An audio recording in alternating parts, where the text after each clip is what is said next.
So ano yung nilalaman ng Ark of the Covenant? We see it on the screen. So meron yung tablet of the Ten Commandments, yung pot of manna, ayun o, may drawing yung pot. Symbolic of God's provision, yung law, provision, tapos yung Aaron's rod, representing God's chosen priesthood. So we see it on the screen. The ark was carried by the Levites during the Israelites' travels. Lahat ng pinuntahan nila, kasama nila yung ark. It was considered a sacred object symbolizing God's presence among His people. During that time, ito yung symbol of God's presence. During that time, gaano ba kahalaga yon? Gaano kahalaga yon? We look at a few scriptures tonight kung gaano kahalaga yon. Unang-una, dun sa book of Joshua, ito na yung patawid na sila. So when the people set their tents to pass over the Jordan with the priest bearing the Ark of the Covenant before the people, and as soon as those bearing the Ark come as far as the Jordan, and the feet of the priest bearing the Ark were dipped in the brink of water, ito na yung tatawid sila. Tatawid sila. Yung Jordan was at flood stage. Ibig sabihin, ang lakas-lakas at ang taas nung agos ng tubig. Pero nung nabasa yung paa ng mga nagdadala ng ark, biglang tumigil yung flow ng tubig, yung agos ng tubig. Verse 16, the waters coming down from above stood and rose up in a heap very far away. At Adam, the city that is beside Zarephath, and those flowing down toward the sea of Araba and the salt sea were completely cut off. So tumigil yung tubig. And the people passed over opposite Jericho. Now the priest bearing the Ark of the Covenant of the Lord stood firmly on dry ground. Nakababad yung lupa, tumigil yung tubig, tapos nung tumawid sila, tuyo. Kung saan sila tumawid. All the Israelites all Israel was passing over on dry ground until the nation finished passing over the Jordan. Tumawid silang lahat. So, nagsimula sila as wanderers in the wilderness, tapos naging settlers sila sa promised land. Matapos namatay si Moses, si Joshua na yung leader nila, and siya yung magtatawid sila into the promised land. Pero, before that was happening, ano yung instruction ni Joshua? Sanctify yourselves. For tomorrow the Lord will do great things among you. Sanctify yourselves and then follow the Ark of the Covenant, mga kapatid. And follow God, but we have to sanctify ourselves. We have to follow God, pero we have to sanctify ourselves. Hindi po totoo yung sinasabi ng iba na tatanggapin ko yung sinasabi mong Panginoon, pero itutuloy ko pa rin kung ano yung hindi mabuting mga ginagawa ko. That cannot be true. That cannot be true. Sumunod yung mga priest, yung mga pare dun sa ark, and everyone was following yung ark kung saan siya pumunta. It signifies yung guidance while observing a respectful distance from God. Kasi ino-honor pa rin yung holiness ni God. When we follow God, hindi dahil araw-araw nagdadasal ka sa Kanya, hindi dahil ganun siya ka-close sa atin na magiging very familiar siya sa atin. Tapos yung iba nawawala na yung respeto, nawawala na yung hindi na Panginoon ang tingin nila sa Panginoon. Huwag po. Huwag po. When we follow God, siya yung nagli-lead sa atin into 2025. Pero yung reverence, yung respect, yung honor, yung worship natin sa Kanya, wag naman po sanang mawala. Yung Ark of the Covenant, it talks about God's presence and faithfulness. Yung scripture na nakikita natin galing sa Exodus, then the cloud covered the tent of meeting and the glory of the Lord filled the tabernacle, and Moses was not able to enter the tent of meeting because the cloud settled on it and the glory of the Lord filled the tabernacle. Remember, it was during yung time ni Moses, na nagpapakita ng mga cloud ang Panginoon, tapos yung ark is symbolic of His presence. 36 throughout their journeys, whenever the cloud was taken up from over the tabernacle, the people of Israel would set out. Yun yung message sa kanila na gumalaw ulit sila.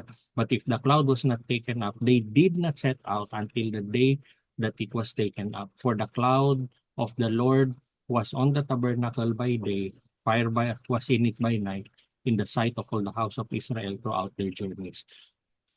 Pinapakita ng Panginoon na hindi lang object yung Ark of the Covenant, hindi lang material, pero pinapakita niya kung paano siya gumalaw doon. Paano siya gumalaw doon. Pag wala yung cloud, kailangan gumalaw na sila. Tapos by day, it came as a cloud. By night, yung nasabi doon sa verse 38, it was fire. Fire was eating it by night, sabi nga dito. It talks about God's presence. It talks about God's presence. During their time, it was the Ark of the Covenant. Pero dito sa buhay natin ngayon, ano yung specific personal ways na nalalaman mo na yung presensya ng Panginoon ay nandyan sa iyo? How will you know that? Kasi from something common dun sa nababasa natin sa screen to something personal, specific for each of us. And I hope as we go through 2025, meron kang, alam mo yun, yung pag nakita mo, naramdaman mo, nabasa mo, merong mga specific symbols, merong mga specific signs sa bawat isa sa atin that we know that Lord, nandito ka. Lord, maski ito yung nangyayari sa buhay ko, pero alam ko nandito ka.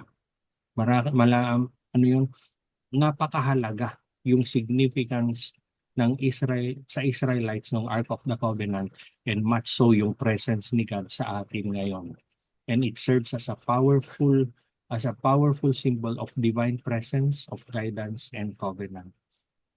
Tama na alam natin yung presensya ng Panginoon, pero bakit? Pero ano ngayon kung nandun yung presensya niya? It tells us yung leading ng Panginoon, yung guidance niya, and yung covenant niya sa atin. We will know more of that later. God's holiness. We talk about God's holiness. The Ark of the Covenant serves as a profound symbol of the holiness of God. Hindi lang siya object, pero it talks about the holiness of God that encapsulates essential attributes of God's nature, particularly holiness, righteousness, and serious nature of His covenant with His people. Remember, yung Ark of the Covenant, hindi pwedeng galawin, hindi pwedeng lapitan, respetuhin. Yung presence ng Panginoon sa atin, hindi dahil nandito siya sa atin, we will treat it so familiar, pero we will treat it with respect. We will treat God with respect na nasa atin. Ano ang nangyari? Consequences of irreverence. The Ark also served as a reminder that the consequences of irreverence towards God's holiness, it is a reminder of the holiness of God and the importance of adhering to His commands. Mahalaga na masundan. Bakit? Kasi Leviticus 16 verse 2. Anong sabi niya? The Lord said to Moses, tell Aaron your brother not to come at any time into the holy place inside the veil. Ibig sabihin, yung sinasabi niya dito, merong may boundaries naman. May boundaries. So, hindi dahil ganun na lang yung presensya ng Panginoon sa buhay natin, parang we treat Him as somebody so familiar already. Hindi po. Mananatili pa rin yung pagrespeto natin sa Kanya. Tapos dito naman sa 2 Samuel, merong kwento kasi dito na nakatawa yung kwento to eh. David again gathered all the chosen men of Israel, 30,000. And David arose and went with all the people who were with him from Bali Judah to bring up from there the Ark of God, which is called the name of the Lord of hosts, who sits enthroned on the cherubim. And they carried the ark of God to a new cart and brought it, out of the house of Abinadab, which was on a hill. And Uzzah and Nehir, the sons of Abinadab, were driving the cart with the cart of God, and Ahio went before the cart. Verse 5. And David and all of Israel were celebrating with the Lord with songs and lyres and harps, tambourines and cymbals. Ito na, verse 6. And when they came to the threshing floor of Nacon, Uzzah put his hand on the ark and took hold of it, for the oxen stumbled. Anong nangyari? And the anger of the Lord was kindled against Uzzah, and God struck him down there because of his error, and he died there beside the ark of God. Lord, ang lupit mo naman. Lord, mahuhulog na yung ark eh. Tapos ito si Usa, hinawakan niya. Ang lupit mo naman if we would read the rest of the story. Parang sinasabi ni David, parang ano, Lord, ang lupit mo naman, bakit mo naman ginawa yun? Matutumba, mahuhulog. Bakit naman yung tumulong ay pinatay mo? Because it still stands that above what we see in the physical, the sovereignty of God prevails. Practically telling us na hindi kailangan ni God yung tulong natin, hindi siya mahuhulog. Tayo yung mahuhulog, tayo yung hahawakan ng Panginoon. There are times, mahuhulog ka na. Don't you even think kasi God bumibigay na hindi po. Hindi po. You can always trust God. Nakita niya kasi, nakita niya in the physical. Nakita niya in the physical. Umuuga yung ark, mahuhulog na. Tapos hinawakan niya. Nag-violate siya. It is not a matter of saving the ark. It is not a matter of putting it back, or it is a matter of obedience to God. Ano man yung nakikita mong challenge sa physical, wag na wag kang bumigay, kapatid. Ngayong 2025, malamang may mga challenges na ganyan. We will see things in the physical. Pero will you respond to what you see with also a physical act, or will you respond by obeying God? Na yung physical act mo from obeying God, yun yung magbibigay ng papuri sa Panginoon. And then it talks about God's power. Ito naman, ito yung sila Joshua. Tapos yung Jericho. Joshua got up early the next morning, and the priest again carried the ark of the Lord. The 7 priests with the ram's horns marched in front of the ark of the Lord, blowing their horns. Again, the armed men marched both in front of the priests with the horns and behind the ark of the Lord. All this time, the priests were blowing their horns. Umiikot sila. Tapos on the 7th day, the Israelites got up again and marched around the town as they had done before, but this time they went around the town 7 times. The 7th time around, as the priests sounded the long blasts on their horns, Joshua commanded the people, shout, for the Lord has given you the town. Yung fall of Jericho, it is a pivotal event sa biblical history, sa biblical narrative ng mga Israelites nung kiniklaim na nila yung promised land. It is the first battle in the promised land, and yung Ark of the Covenant, it plays a crucial role. Hindi ko maintindihan ito noon. Hindi ko maintindihan na bakit sinasabi sa lahat ng mga libro, bakit sinasabi ng mga scholars na napakalaga yung Ark of the Covenant. Nagmamarcha lang sila. Nagmamarcha lang sila. And then, the Lord led me to ask a military officer. Meron akong tinanong na somebody was been to the battlefield, officer siya ng Philippine Army. Bakit ganun ka ako? Bakit ganun? Na napakalaga yung Ark of the Covenant. Yun pala. Kung merong tropa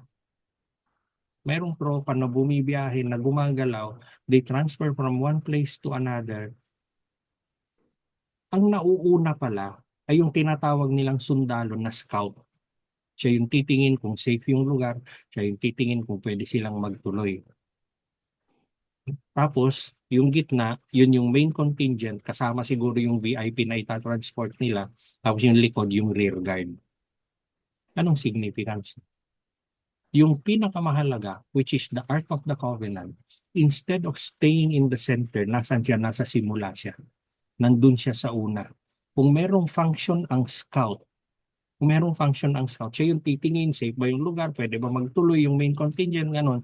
Pero ang unang namamatay ay yung scout. Ang una kasi siya yung unang humaharap. Going back dun sa kwento, yun pala yun. Laging nauuna yung Ark of the Covenant. It is God assuring the safety of everyone behind Him. Hindi siya yung pa-VIP, pero siya yung protector nila. And then, yung sinabi nga ng officer sa akin, yung scout, yung nauna siya, yung unang namamatay. And I recall kung ano yung ginawa ni Jesus sa krus, siya yung namatay para sa atin, para lahat tayo save. Ganun pala yun. Yung ark in the context of Jericho, it compasses themes of divine presence, guidance, faith, fulfillment of God's promises, na yung Panginoon siya yung mauuna sa digmaan. para sa atin? What battles are you facing now? Ano yung mga challenges mo ngayon? Nauna na ang Panginoon. Nauna na ang Panginoon na parang yung Jericho, sumusunod ka na lang. Sumusunod ka na lang sa Kanya. Let God go first. Let God go first. Hindi yung ikaw yung nauuna sa Panginoon. Tapos 1 Samuel 5:14, 5 verses 1 to 4, iba namang kwento ito. Nagkaroon ng digmaan, natalo yung mga Israelites, sinalo ng mga Philistines. Tapos anong ginawa ng mga Philistines? Kinuha yung ark. Verse 2, they carried the ark of God into the temple of Dagon and placed it beside an idol of Dagon. So kinuha nila. Bakit nila kinuha? Yung mga Israelites, pagdala nila yung ark na yan, lagi silang panalo sa lagi silang panalo sa digmaan. Kumbaga, pangpaswerte nila. Pangpaswerte nila, kunin nga natin tapos makipagdigmaan tayo. Tapos anong ginawa nila? Kinuha nila yung ark, dinala nila dun sa temple ng kanilang Diyos-Diyosan. But when the citizens of Ashdod went to see it the next morning, Dagon fell with his face to the ground in front of the ark of God. Bumagsak. So they took Dagon and put him in his place again. Tinayo nila. Pero verse 4, but the next morning, the same thing happened. Dagon had fallen down before the ark of the Lord again. This time, bali ang kanyang hands, his head and hands were broken off and were lying in the doorway. Only the trunk of his body was left intact. Natakot sila. Kasi twice na nangyari. Kinuha nila pang paswerte. Dinisrespect nila yung symbol of the presence of God. Any idol that stands before the presence of God is a losing idol already. Ano yung mga idols natin? Ano yung mga pseudo-God sa buhay natin? We can place them before God. We can place them before God and they will lose, they will be taken from us. Minsan merong mga idols tayo na hindi natin mabitawan. Hindi ko sinasabi yung mga yung mga estatwa, yung mga Diyos-Diyosan, pero anything that takes your attention na dapat na binibigay mo sa Panginoon, those are idols already. Nabanggit nga kanina nabanggit ni Risa kanina, minsan yung mga yung mga Facebook na yan, yung mga social media na yan, they become idols para sa atin. Kung yung oras mo para sa Panginoon ay binibigay mo kung ano man yung distractions na yun, yung distractions natin, those are idols sa buhay natin. Put them before God. Lagay mo sila sa harap ng Panginoon, they will fall, they will break before God. Pagkatiwala ka lang sa Panginoon. Tapos ito naman, hindi naulit yung anyway, yun, this one, ito yung gusto kong i-highlight dito. The hand of God was heavy against the people of Ashdod. Ito yung nangyari sa kanila. Kinuha nilang pangpaswerte. And he terrified and afflicted them with tumors, but both Ashdod and its territory. So, kinuha nila, wrong purpose, kung bakit nila kinuha ng Panginoon, nagkasakit na yung mga tao. Kasakit na sila. Tapos tumors binigay ng Panginoon, ang boils, sabi din sa ibang mga versions ng Bible.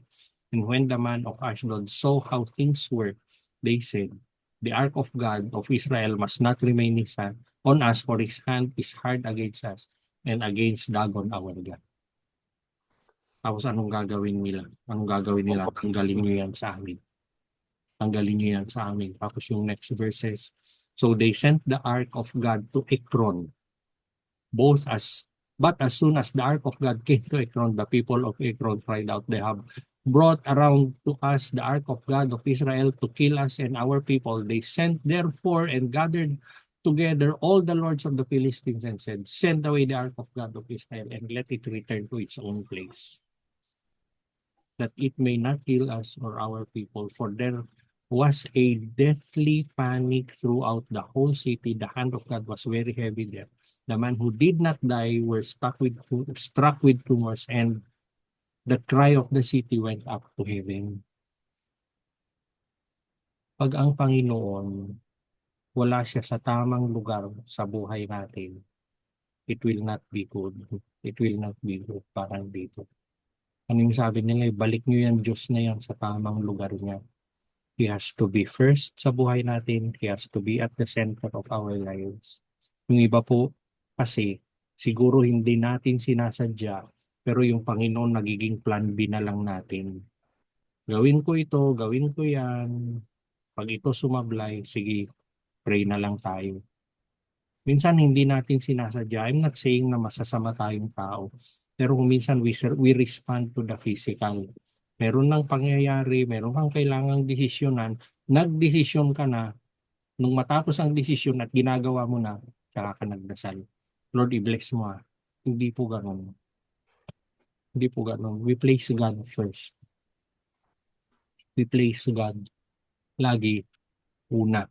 The Ark of the Covenant holds profound significance for both Israelites in ancient times and Christians today. Ano siya?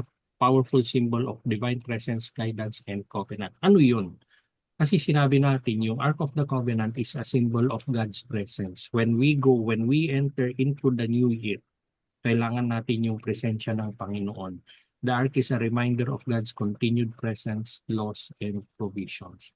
Let me dwell on this for a moment. Bakit po? Kasi nung panahon nila Moses, nila Joshua, nung katatawid nila ng Promised Land, meron yung Ark of the Covenant. Pero today, anong sabi sa New Covenant? We are the temple of the Holy Spirit. Nasa atin, the presence of God is with us. And yung presence na yan, huwag nating maliitin. Huwag nating maliitin. Sana lagi nating na-acknowledge, naalala yung presence ng buhay natin. Bakit? Kasi it is a continuous presence. Nung meron yung Ark of the Covenant, kailangan pumunta sila doon, mag-worship sila, kung nasan yung Ark, yung mga ganon. Pero today, nasa atin ang Panginoon, always nasa atin. Tapos yung next, sabi ko nga kanina, covenantal relationship. Bakit siya covenantal relationship? Ito yung covenant niya kay Abraham dun sa Genesis 12. It is a unique relationship and adherence to God despite unfaithfulness of the people. Ang daming ginawa na hindi tama ng mga Israelites pero hindi bumitaw ang Panginoon. Now, a challenge for us, I want us to look back. Try to look back. Basahin niyo yung inyong Biblia. Ano ba yung mga kalokohan na ginawa ng mga Israelites? Okay. Maski anong kalokohan yun, tinanggap pa rin sila ng Panginoon. Kapatid, ano yung kalokohan na pinaggagawa mo? Kasi, ano man yung kalokohan na yan, as long as you have a covenantal relationship with God, tatanggapin at tatanggapin ka niya. Hindi ka niya bibitawan. Hindi ka niya bibitawan. He would always want to fulfill yung covenant niya sa iyo. It is not an ordinary relationship, pero it is a covenant relationship para sa atin. Hindi siya conditional na relationship. Basta ang sa Panginoon, kung ano yung pinangako ko, gagawin ko. Gagawin niya sa atin. Para sa atin, it is for us to approach Him in faith and enter into that covenant relationship sa Kanya. Tapos yung next, guidance in the wilderness. Guidance and direction in their journey. Hindi natin, ang dami, sabi natin kanina, ang daming uncertainties ng ng 2025. Hindi tayo makatiyak. Let alone, ganun din naman nung pinasok natin ang 2024. Hindi natin alam kung ano yung mga pangyayaring yan. Marie Chris, I acknowledge na you're raising your hand. I'll acknowledge that. Ay pag ako later. Tapos, there is God's protection and power. Yung Ark of the Covenant, parang yung nangyari sa Philistines, nangyari kina Joshua, nangyari sa Battle of Jericho. It is God's power against human efforts. We have our own efforts. Pero nangingibabaw pa rin ang Panginoon. Yung protection, yung power niya para sa atin. We enter 2025. Oo, hindi natin alam. Wala tayong tiyak na kasagutan kung ano man yung mangyayari sa 2025. But one thing that we can be sure of, yung protection and power ng Panginoon, meron po tayo. Gaano kahalaga ang presence ng Panginoon sa buhay natin? Gaano kahalaga yung lesson of the Ark of the Covenant sa pagtawid natin sa 2025? We are always reminded of the presence of God. And I hope, sabi ko nga kanina, meron tayong kasi ganun si God eh.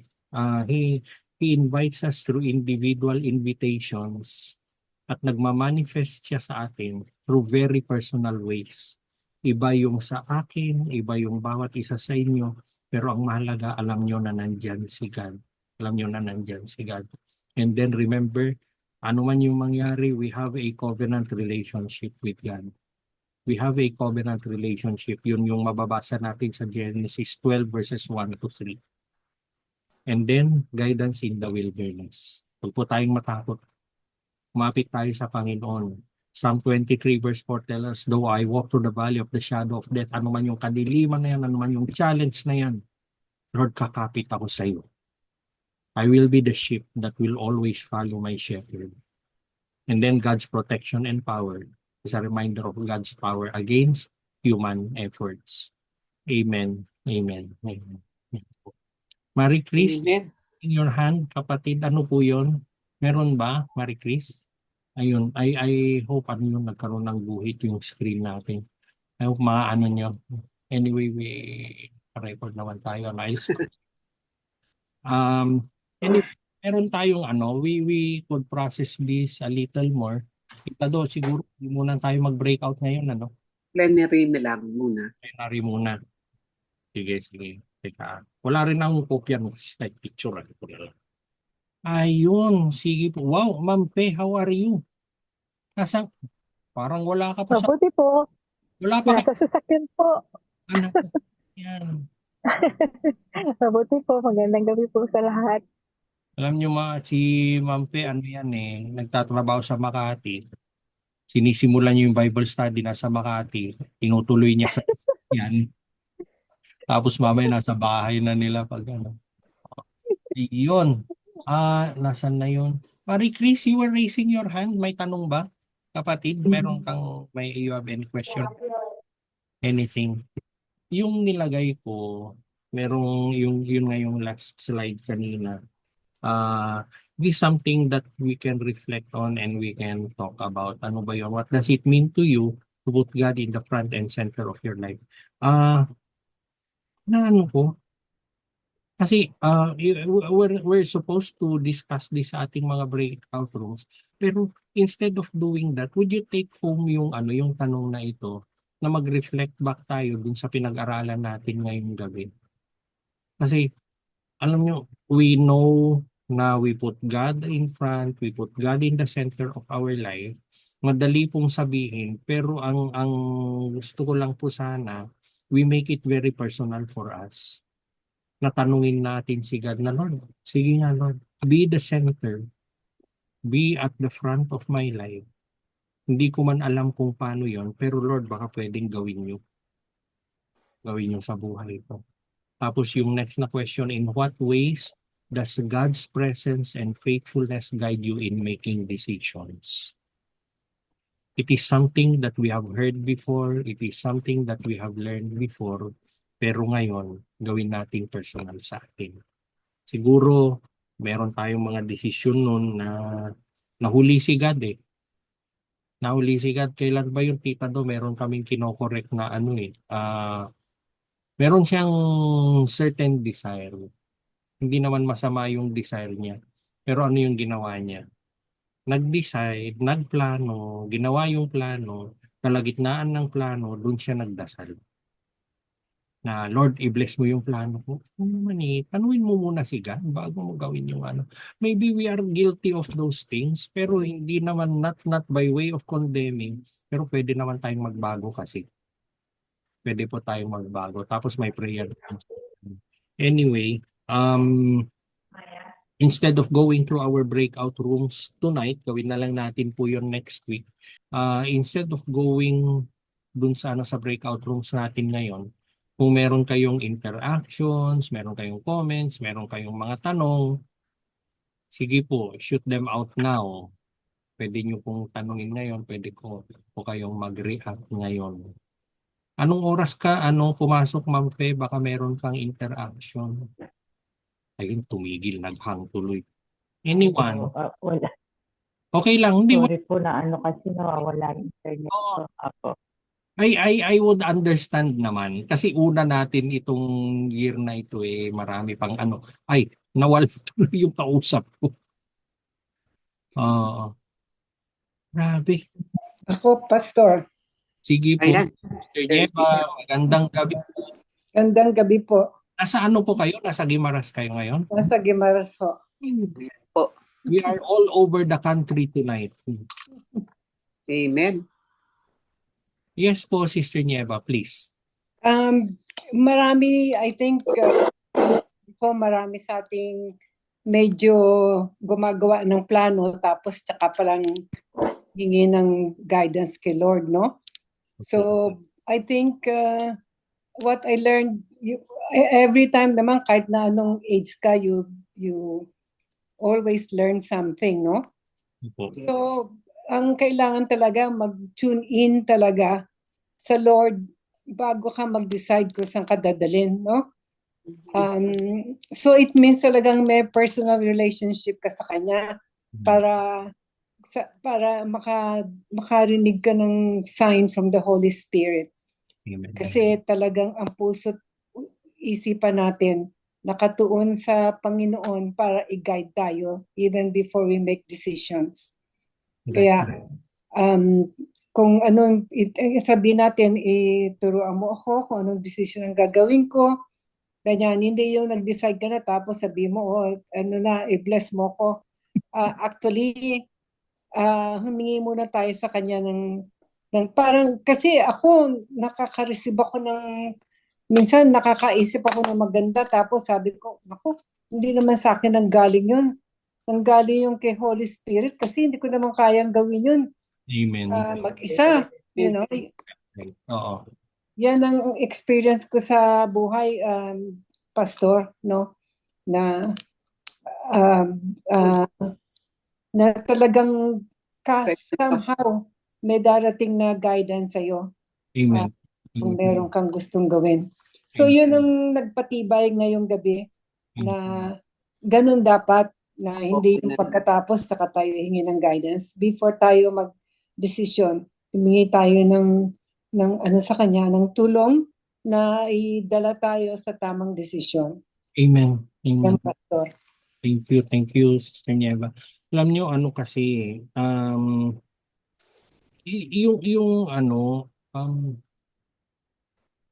yung leading ng Panginoon kasi, yung guidance ng Panginoon, meron namang scriptures kasi na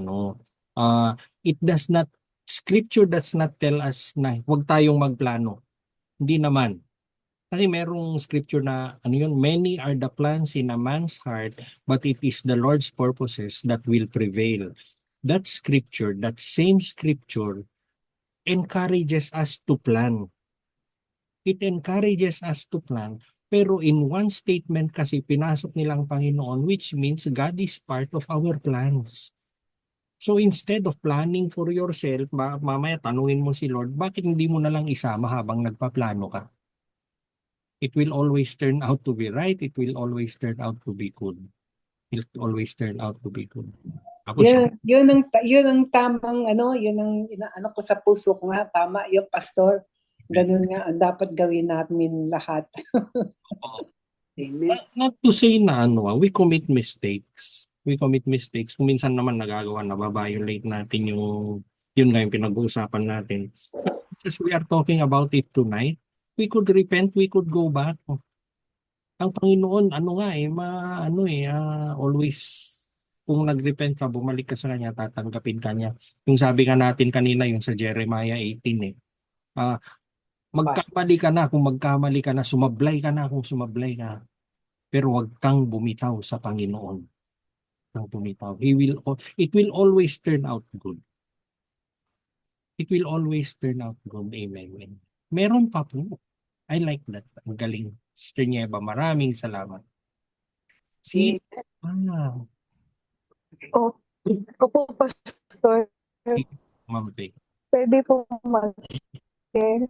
Sige, Ma'am Faye, paki-off nyo na lang yung video nyo, Ma'am Faye, kasi nagcha-choppy. Totoo po talagang naririnig niyo na po ako, Pastor? Opo. Yes. Very clear po. Ayan po. Totoo po yun talaga na napakahalaga yung guidance ng Panginoon tsaka yung presence ng Panginoon sa buhay natin. Kasi pumasok yung taon. may isa po kasing nangyari sa akin na ano na ah, yung this is about yung sa na parang yung yung nagagawa ko talaga parang hindi na siya talaga ah, Tama. technically ngayon parang hindi na siya updated sa technology ngayon sa mga bagay na gagawa ko kasi yung mga nasasubmit ko na mga reports ay hindi na siya yung ina-expect ng management na ma-receive. So, may pangyayari talaga na nag-decide sila na hire yung another batch na that will assist us dun sa mga works na dapat namin gawin. So parang ito yung naging dahilan para ma-push ako talaga na to file na talaga yung yung aking retirement. And then nakita ko doon talaga pastor na ginay talaga ako ng Panginoon na huwag kang give up, huwag kang masasaktan at saka always keep on yung humble. Tapos pinaalala niya sa akin yung 1 Corinthians 15:58 na, Dear brothers and sisters, let nothing stand firm, let nothing move you. Always keep yourself fully to the work of the Lord. Know that your labor in the Lord is not in vain. Kasi talagang pastor ano talaga ako kay Lord na may magagawa ang Panginoon na hindi kayang gawin talaga ng tao. Alam niyo po ba na nagkaroon kami ng problema na deadline yung Matthew chapter. Hindi po ako naririnig. Pastor. Sige lang po, naririnig na po. Napasa ko po yung Matthew 6. Matthew 6, yung do not worry what you will eat or what you will drink. Yeah, Matthew 6 nga. Is life more than clothes? Kaya nasa ko, Lord, hindi na ako mag-worry. Ibinibigay ko na sa iyo ang lahat ng ito is beyond my control. It's beyond everybody's control. Nag-submit talaga ako sa Panginoon. Amen. At humingi ako ng direksyon. You know, Pastor, amazing thing yung nangyari ngayon. Amazing thing. Nangyari na nakasubmit ako. Ay, hello? Sige pa. Yung Wala ulit. aking compliance ay hindi siya nire-require. Pero, Pastor, alam mo talaga, yung iba doon na nagsasubmit pabalik-balik, may mali. Pero yung nangyari sa akin, parang walang nakakita doon sa mga yung hindi applicable o yung katulad ng books of accounts, hindi siya katulad ng hardbound, perfect bind lang siya. Pero walang nakita yung BIR na kakulangan ko sa lahat na sinabit ko. Very smooth talaga, Pastor, yung nangyari. Nakasubmit ako, na-accept. Amazing thing talaga na nagtaka yung mga boss ko na, how come nangyari yung ganun? Ang nasabi ko, praise God, the favor of the Lord talaga nung nagtiwala ako sa Panginoon. Amen. Binigyan niya ako ng direksyon at sinabi, meron po talagang magagawa ang tao. Amen. Pero yung magagawa ng Diyos, hindi kayang gawin ng tao. Nasabihin man nila na wala, baliwala, yung pero yung nangyari, hindi ako yun. Si Lord yun. Amazing things yung nangyari talaga. Kaya sabi ko, glory to God. Submit lang talaga. Amen. Sa Panginoon, isubmit at isuko lang talaga yung lahat-lahat sa Panginoon. Huwag matakot, kundi magtiwala talaga sa Panginoon. Iyon po talaga na let nothing move you. Sabing ganun, stand firm. Tibay ka lang ng loob. Kaya praise God talaga. Yun po, Pastor. Amen. Thank you po. Amen.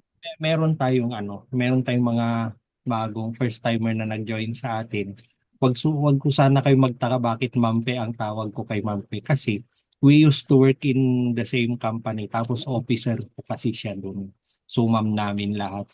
Hindi lang ako comfortable na tawagin siya ng pangalan niya lang. If you will come to know her, you will respect her. Tapos yung sinasabi niya yung nakakaproblema doon sa kumpanya nila, alam niyo, ikukwento kita, ma'am. Matagal na sana siyang retired, pero hindi siya pinapa-retire. Hindi siya pinapa-retire. The mere fact, ma'am, na gusto kang i-retain sa kumpanya, that tells us how good you are in what you're doing. Sana binikawan ka na nila if you're that bad. Pero hindi. Hindi ka nila binibitawan, which means there's something good in you. Meron kang nagagawa na walang ibang makakagawa. Yun po yun, kaya ayaw kanilang bitawan. Amen. Totoo po yun na. Amen po. Kaya, amen. Amen. Amen. Meron pa po. Meron pa po. Sino pang gustong mag-share, mag-react? Ako po, Sige, Sister Linda, go ahead. tunay na nagpapasalamat talaga ako sa Panginoon dahil napasama po ako sa grupo nyo ng Bible Study. Tunay ito ay nagbigay ng kalakasan sa akin sa ngayon, lalo na katulad nga kanina na na-share ko sa inyo na 1.5 na naging scholar po yung anak ko sa FEU. And then ngayong January ng second sem niya, bigla siyang binitawan. Tinanggal siya. So syempre sa unang impression ko, nangamba ako, nalungkot kasi nga unang-una laki-laki po ng tuition fee ng anak ko dun eh. Nasa 50 plus siya ngayon. So sabi ko, Lord, niloob mo ito, Panginoon. Hindi ko po alam kung ano yung plano mo eh. Pero sabi ko, patatagin mo na lang ako, sabi ko gano'n sa kanya. Palakasin mo na lang ako. Alam ko na sasamahan mo kami dito sa journey ng anak ko sa kanyang pag-aaral. Sabi ko. Ngayon, mas lalo ako napalakas ngayon. Dahil nga, narinig ko yung Word of God mula dito sa Jeremiah 18:1-4. Talaga na may mga changes talaga na nangyayari sa buhay natin. Na hindi natin na expected yun. But then, yung mga pangako ng Lord ay kailanman hindi nagbabago. Amen. Ayan. Kaya sa ngayon, lalo akong tumitibay at hindi ako bimibitaw sa Panginoon sa pagtitiwala na kaya namin to kasama ang Diyos. Makakapagpatuloy ang anak ko. So kasi ang anak ko, meron siyang strong faith din, Ma. Sabi niya, magwo-work ako para makatulong sa inyo. Ayokong mag-stop sa ngayon. Gusto ko matapos tong SEM na ito. And alam ko na kakayanin natin ito dahil meron tayong Lord, meron tayong Diyos na susuporta sa atin. Kaya praise God, talagang napapanahon talaga itong topic na first time ko na umattend ngayon gabi, and then ito yung topic at nagbigay ito sa akin lalo ng kalakasan spiritually, ganon. Na-encourage ako na lalo pa ako na pag-itingin pa ako, Lord, lalo pa ako maglilingkod sa iyo. Amen. Kahit na anong pagsubok ang hindi ako matitinag. Magpapatuloy ako. Thank you. Salamat po, Pastor. Amen. Amen. Ng Panginoon. Amen. Sige po. Yun lang po. Amen. Purihin ng Panginoon. Salamat sa Lord. Pagdadasal po natin yan mamaya, ate. Sige, last po. Meron pa po ba? Okay, mag-share screen ulit ako, pero ang gagawin po natin, meron tayong worship song to end yung Bible study natin. After the worship song, dun po tayo magpe-pray po. We will pray. Nasaan na yun? Ayan.